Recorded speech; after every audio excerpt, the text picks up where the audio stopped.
Hello everyone, welcome back to educational sir. तो आज हम सभी डिस्कस करने जा रहे हैं बेंडिंग मूवमेंट ऑफ बीम, जो कि वन शॉट में होगा और इसके साथ साथ इसके डेरिवेशन देखेंगे।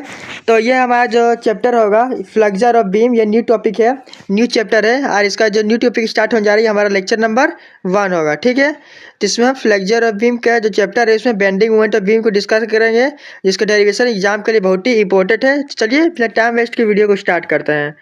तो फर्स्ट ऑफ ऑल जानते हैं डेफिनेशन बेंडिंग ऑफ बीम का। तो a rod having circular cross section and whose length is large compare to thickness is called beam. ठीक है, फर्स्ट ऑफ ऑल जानते हैं बीम क्या है।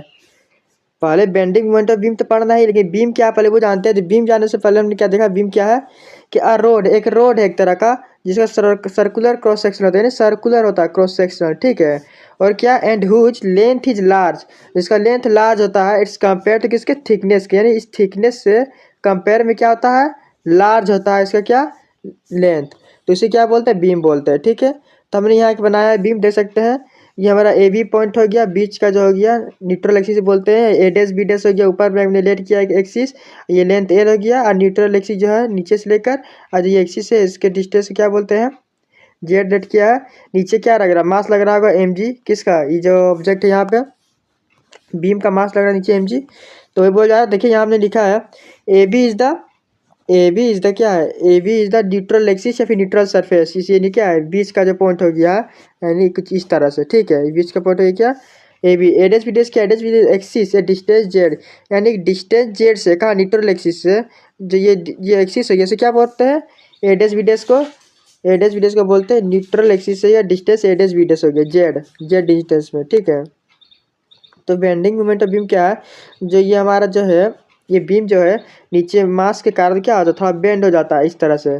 तो वो क्या है, बेंडिंग मोमेंट ऑफ बीम। तो हम यहाँ देखते हैं क्या तरह से ये फोर्स है, इसे अब देखें। तो ये क्या है, जैसे बीम अगर बेंड हो जाता है कुछ इस तरह से। ठीक है, ये जो बीम है इस तरह से बेंड हो जाता है, तो क्या ये जो सरफेस है, ये वाला सरफेस अब देख सकते हैं, ये सरफेस, ये जो सरफेस है इस सरफेस को क्या बोलते हैं, कॉनकेव सरफेस। और जो ऊपर का रहता है वैक्स, यानी कॉन्वेक्स सरफेस, जो ये ऊपर का है कॉन्वेक्स सरफेस। नीचे सरफेस को और एक नाम से बोलते हैं कॉम्प्रेसिव फोर्स।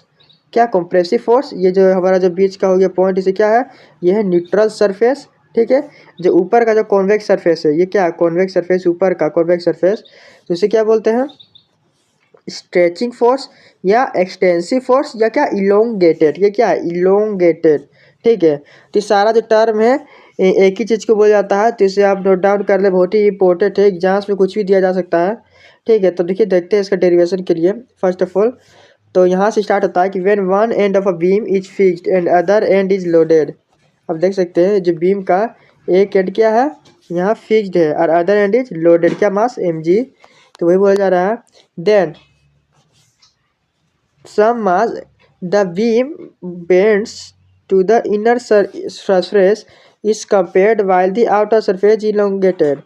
यानी जो बीम है यदि मास यहाँ एम जी पड़ता है तो किस तरह से होता है, अभी देख सकते हैं यहाँ नीचे डायग्राम में कुछ इस तरह से होता है, ये बेंड हो जाता है, लेकिन क्या इनर सरफेस है, ये क्या इनर सरफेस, ये क्या आउटर, तो आउटर क्या है, इसे बोलते हैं इलोंगेटेड, आउटर है इलोंगेटेड, ये है क्या कंप्रेसिव फोर्स। तो फिर हम यहाँ बोलते हैं compressive while the outer surface is elongated। तो between these two surfaces there is a surface which remains unchanged and this surface is called neutral surface। हम यहाँ देख सकते हैं ये जो surface है क्या है, ये चेंज नहीं हो रहा है, क्या बीच का जो न्यूट्रल एक्सिस है, न्यूट्रल सरफेस है, तो इसे क्या बोलते हैं, जो चेंज ना हो इसे न्यूट्रल सरफेस। नेक्स्ट क्या है, thus there is a stretching force above the neutral surface and there is a compressive force below the neutral surface. यानी न्यूट्रल सरफेस के नीचे में कौन सा फोर्स है, कंप्रेसिव, और उसके ऊपर स्ट्रेचिंग फोर्स, बस इतना ही है। तो हम यहाँ देखते हैं this two force result in a couple. तो दिस टू फोर्स रिजल्ट क्या है, कपल, कपल यानी कि torque. The movement of produced by the couple, यानी the movement of produced by the couple मतलब क्या था, torque is called bending movement. समझा ये बेंडिंग मूवमेंट का डेफिनेशन। ये तो ये फर्स्ट ऑफ ऑल हमारा क्या है, ये हमारा एक बीम हो गया। अब बीम हो गया तो अब बेंडिंग मूवमेंट ऑफ किसका होता है, बीम का, समझा गया। तो अब बेंडिंग मूवमेंट बीम का डेफिनेशन तो मैंने बता दिया क्या होता है। अब बेंडिंग मूवमेंट क्या आ गया, दिस टू फोर्स, कौन सा दो फोर्स, जिस न्यूट्रल सरफेस के ऊपर है, एक क्या ऊपर में स्ट्रेचिंग नीचे में कंप्रेसिव। तो this two force result in a couple, the movement produced by the couple is called bending movement. ठीक है, अब इसका डेरिवेशन देखते क्या है। तो देख सकते हैं मैंने यहाँ बीम ले लिया है, बेंडिंग मोमेंट बीम ले लिया है। जो मैंने बोल दिया न्यूट्रल सरफेस को मैंने ए और बी रिलेट कर लिया है, और जेड डिस्टेंस पे क्या ए डेस बी डेस और एक एक्सिस ले लिया है। ठीक है, ये हमारा क्या थीटा एंगल हो गया, नीचे जीरो हो गया, जीरो यानी ओ हो गया। और जो ये पॉइंट है ए से, देखिए यहाँ पे जो पॉइंट है ओ से लेकर बी तक का डिस्टेंस क्या है, कैपिटल आर से। और जो बी डेस से ओ तक का डिस्टेंस आर प्लस जेड, ये क्या है, डिस्टेंस यहाँ जेड है, यहाँ से यहाँ तक हमने आर लिया है, तो आगे जो यहाँ क्या जेड होगा तो आर प्लस जेड। तो यहाँ हम लिखते हैं where R is the radius of the curve of the neutral surface, समझा। अब ये तो वी है, हमें क्या मिलेगा यहाँ देखिए, कैपिटल आर क्या है, रेडियस हो गया कर्व का, मैंने अभी बोला ये जो न्यूट्रल सरफेस है, तो ये न्यूट्रल सरफेस से आर हो गया क्या रेडियस। तो हम बोल सकते हैं थीटा एंगल क्या होता है, theta is equal to angle is equal क्या होता है, आर्क अपॉन लेंथ होता है, आर्क अपॉन लेंथ। आर्क हमारा क्या है, ये हमारा आर्क हो गया ए बी, लेंथ क्या हो गया, लेंथ हो गया आर। तो वही बोला जा रहा है आर्क अपॉन रेडियस, क्या आर्क बराबर लेंथ, एंगल क्या होता है आर्क अपॉन लेंथ यानी रेडियस, आर्क अपॉन रेडियस। तो रेडियस हमारा आर है, तो यहाँ से थीटा इज इक्वल क्या होगा ए बी अपॉन आर।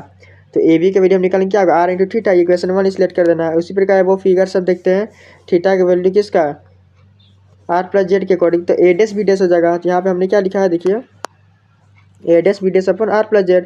तो ए डेस बी डेस के वैल्यू क्या होगा theta plus theta R plus Z theta equation 2।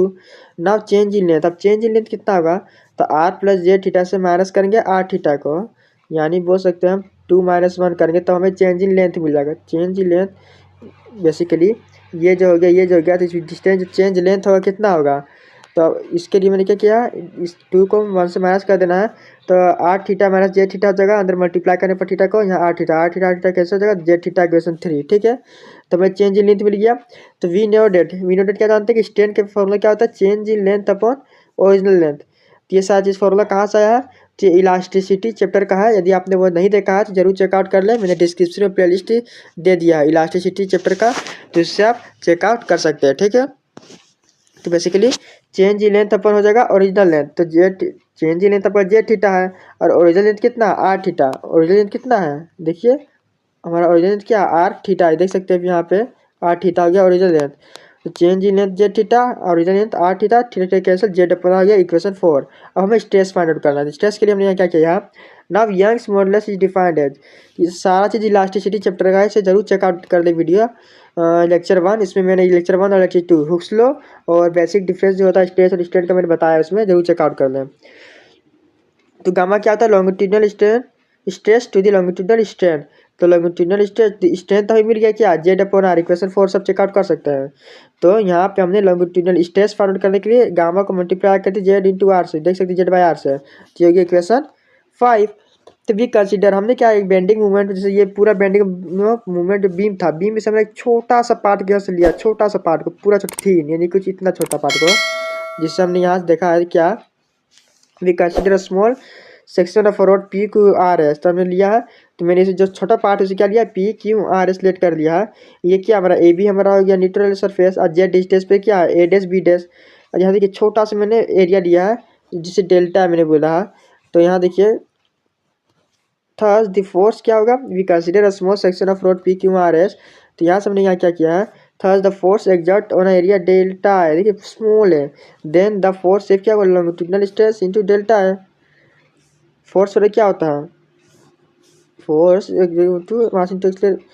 तो यहाँ पे देखिए हमने यहाँ क्या किया है, तो हमने यहाँ क्या बोला फोर्स क्या, फोर्स एक डेल्टा है, तो डेल्टा है तो मल्टीप्लाई करके किस लॉन्गिट्यूडनल स्ट्रेस है।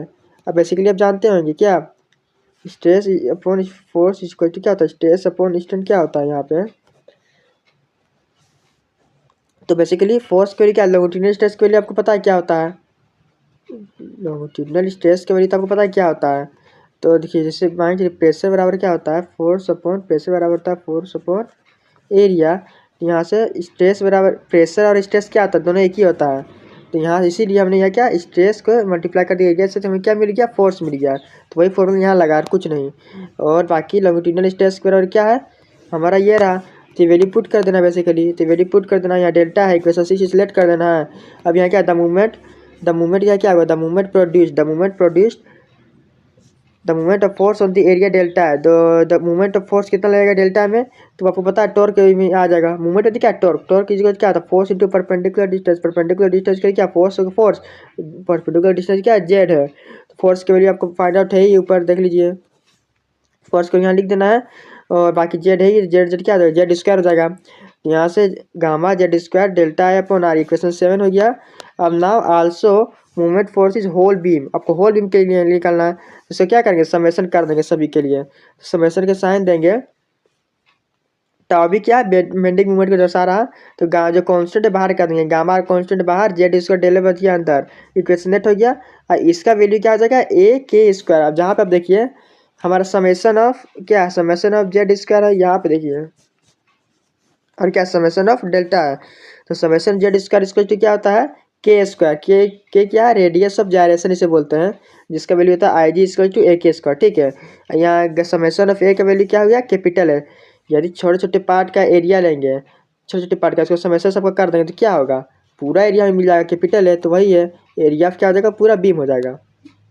तो फाइनली हमारा जो फार्मूला होगा वो क्या, गामा अपॉन आर, और क्या होता है फॉर्मूला, आई जी का फॉर्मूला होता है ए के स्क्वायर। तो ए के स्क्वायर जो है उसका वैल्यू हमने क्या लिख दिया, आई जी।